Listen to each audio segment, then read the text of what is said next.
SYNX stock is in a modest bullish trend. It hasn't been trading for a very long time. So the company is an Israeli company. They develop and manufacture and market ruggedized tactical communication headset devices as well as other communication accessories, all of which have been field tested and combat proven. And we have been able to break down some of the data concerning the stock just on its 4 hour chart. So in the last trading session, that was Tuesday, the 25th of March, it closed at 3.76. Wasn't that volatile. I don't think a lot of shares are traded, but I can quickly find out if what the float is. Let me see what the float is of the stock.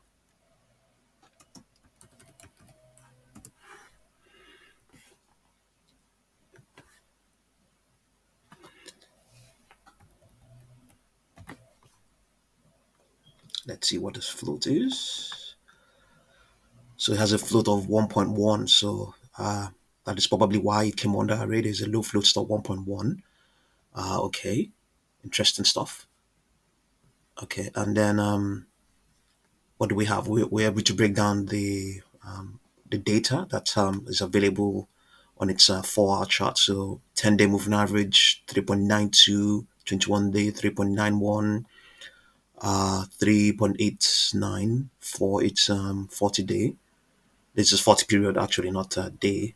So these will not be for days since it's not a daily chart. It's an hourly chart, a 4 hour chart. So it's going to be a period chart. So 10 period moving average 3.92. So the stock is trading below all of its moving average apart from the 200 period moving average. So it has downward projections of it has an upper projection of 3.8, downward projection of 3.57, down projection of 3.44, and more upper projections we have been able to determine are 4.49, 4.73, 4.94, and 5.33.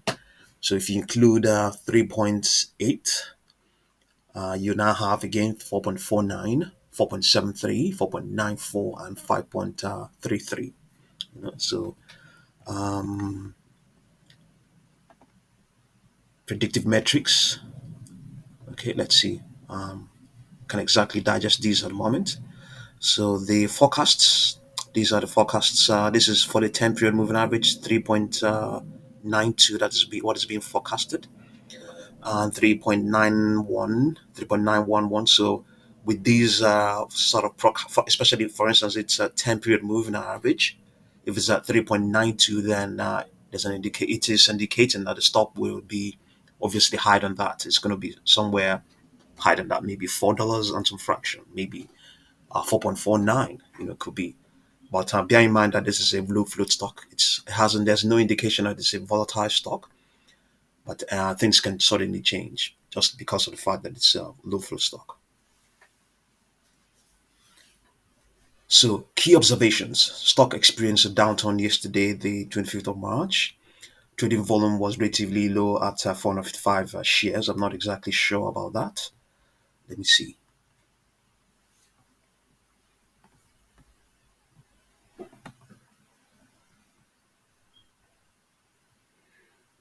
Okay. We don't have the volume here. We don't have the volume, but yeah, okay, yeah, something like that. 3.75K, yeah. Okay, actually more than that, more than 3,750. That was the number of shares that was traded. So short-term moving averages suggest a slight downward trend. Predictive metrics show mixed signals with some volatility in the derivatives. Let me have a look.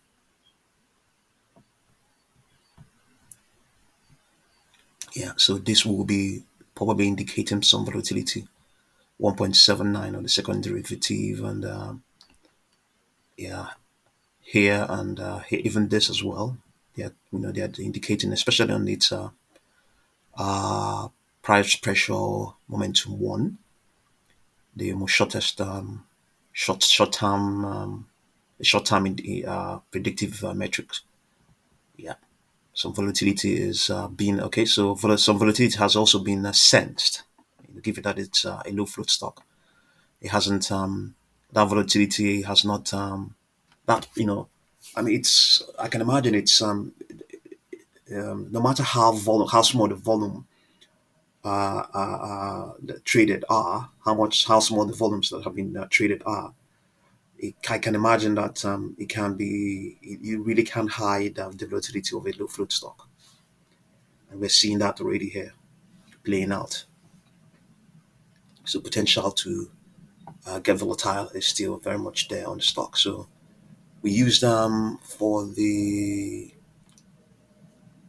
projection of its for high projection, more upper projections, the ones we obtained from 4.49.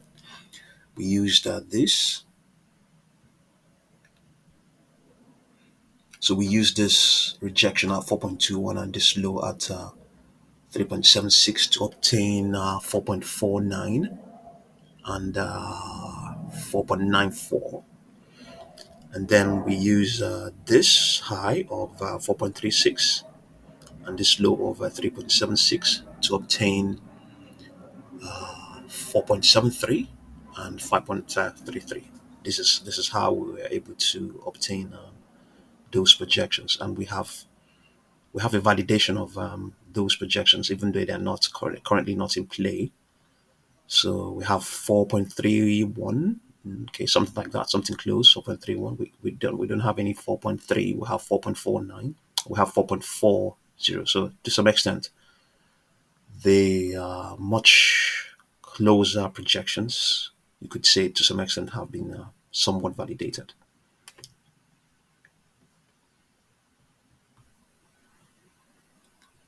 Let's have a look at the weekly chart. The stock has not been trading for a very long time. You can see the let's see now the 200. It doesn't have yeah. You can see so far it only has three moving averages.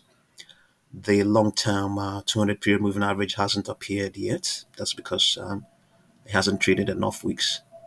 Even on that daily chart, I will go back and show you the 200 day moving average is still quite a short line. So we have here 4.18. So not exactly at the discount at our own our smallest our least the least of all our projections, which is 4.49. But we're still within that sort of range. Yeah.